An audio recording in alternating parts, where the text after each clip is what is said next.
and welcome back to NewsX World. Pope Francis's funeral will take place on Saturday, the 26th of April in St. Peter's Square, with over 250,000 mourners expected. The Pope's body has now entered the St. Peter's Basilica after being carried across the St. Peter's Square. His body will lie in state at St. Peter's Basilica from Wednesday to Friday for public viewing. The Pope, who passed away on April the 21st at the age of 88, requested no pedestal or private viewing for cardinals. World leaders, including US President Donald Trump, French President Emmanuel Macron and British Prime Minister Keir Starmer, will attend. Pope Francis will be buried at St. Mary's Major Basilica, the first pope in over a century to be laid rest outside of the Vatican, with only his name, Franciscus, on the tomb. Cardinal Giovanni Battista Re will lead his funeral rites. Following the service, the Vatican will enter a 9-day mourning period before a conclave is held to elect a new pope within the next 3 weeks. Some possible papal candidates include Cardinal Pietro Parolin, Luis Antonio Tagle, Fridolin Ambongo Bensingu, Peter Turkson and Peter Erdo, among a few others. The College of Cardinals will gather in the Sistine Chapel to elect a successor, with many factors influencing the election process. We are joined by a guest to discuss this, Reverend Dr. Roby Kananchira, CMI Director of the Shovara Cultural Centre located here in New Delhi. Reverend, thank you very much for joining us. Pope Francis's body has obviously been moved from his residence in the Vatican to lie in state, with mourners expecting to flood in over the next few days. 250,000 mourners expected at his state funeral. What does this say, the sheer amount of people, what does this say about Pope Francis's character, given the amount of mourners that will be present in St. Peter's? Yeah. Can you hear me? Yes, you are audible. Yeah. Can you visibility also is okay, no? Pardon, sorry? Can you see me also? Yes, everything is well. Hear and okay. see you. Yeah. So being the vicar and the Pope of the entire Catholic Church, it's actually the death of Pope Francis has saddened the entire Catholic family in the world.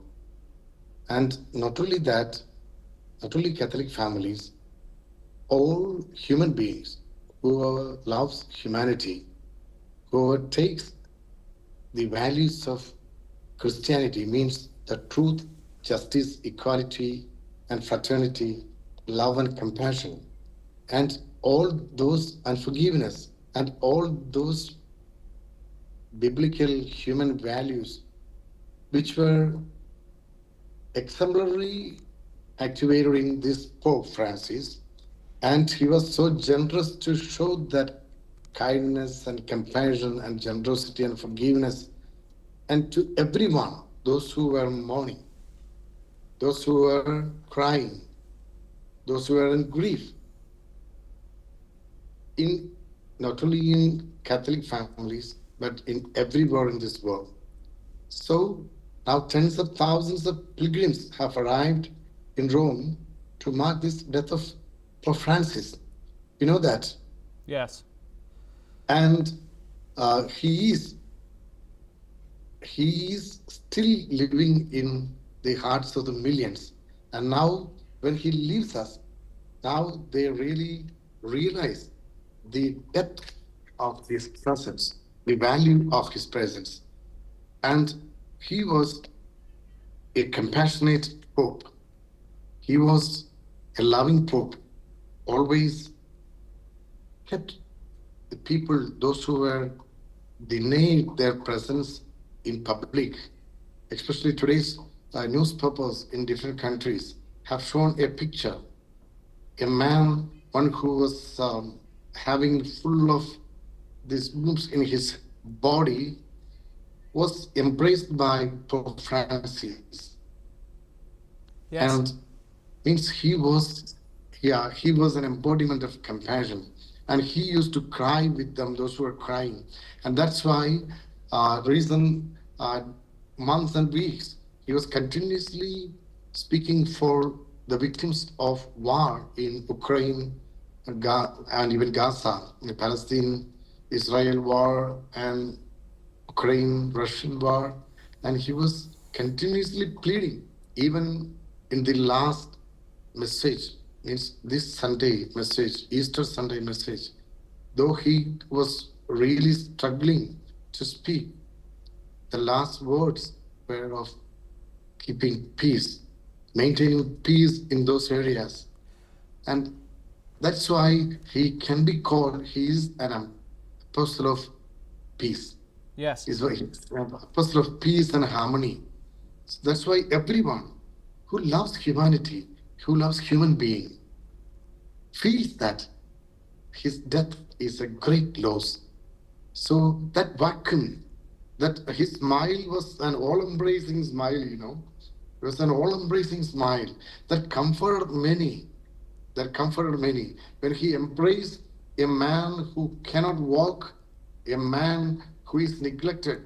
He was embracing the entire humanity. When he embraced a child who was rushed to hug him, and these policemen and the army people, they were trying to put that boy back to his place. He was welcoming him as if Christ once did, told the disciples that let the children come to me.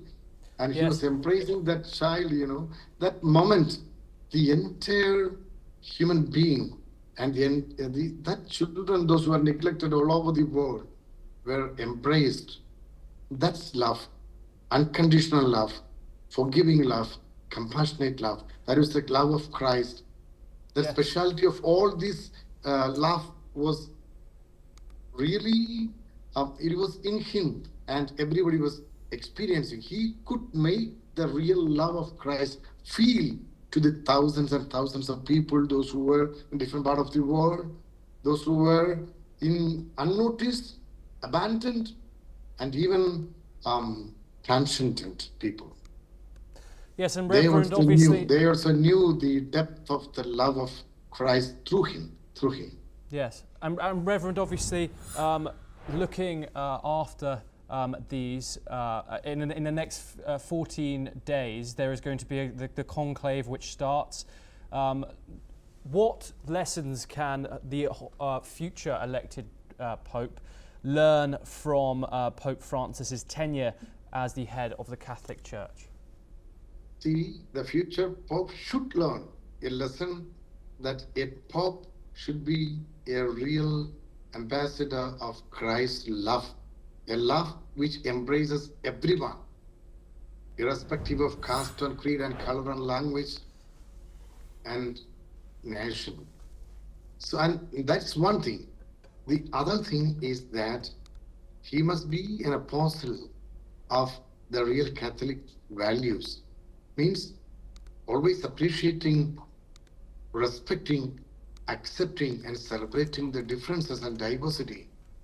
Because in Catholic Church itself, we have 24 sui juris churches, means independent churches, self-governing churches, and all these churches, individual churches, they have their own unique way of practicing the same faith, different way of practicing the same faith.